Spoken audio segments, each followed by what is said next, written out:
ছাত্রের শ্লীলতাহানি, কি ব্যবস্থা নিচ্ছে পুলিশ প্রশাসন?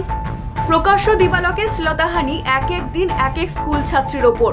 ঘটনাটি দার্জিলিং জেলার ফাঁসিদেয়া ব্লকের বিধাননগর 2 নম্বর পঞ্চায়েত এলাকার।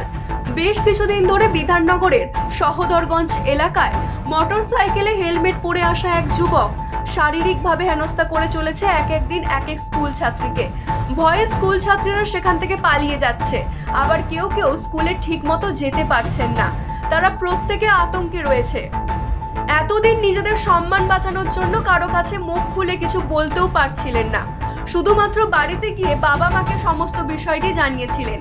তাদের দাবি অতি সত্বর পুলিশ এই দুষ্কৃতীর বিরুদ্ধে ব্যবস্থা নিক এবং তাদের চলাচলের রাস্তার বেশ কিছু মোড়ে সিসিটিভি ক্যামেরা বসানোর ব্যবস্থা করুক। পাশাপাশি ছাত্রীরা আরও জানান, তারা এই ঘটনার বিষয়ের আগেও বিধাননগর পুলিশকে জানিয়েছিলেন, তাতে কোনো লাভ হয়নি।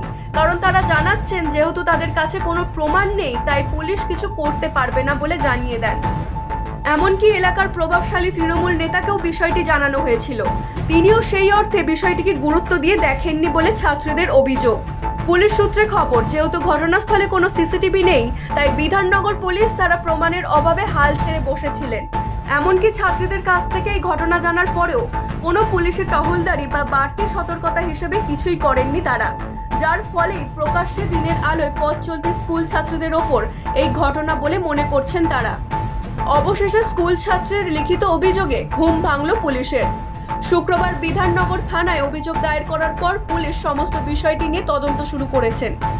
ঘটনাস্থলের আশেপাশে কোনো সিসিটিভি রয়েছে কিনা তা খতিয়ে দেখে যত দ্রুত সম্ভব প্রমাণ বের করবার চেষ্টা করবেন পুলিশ।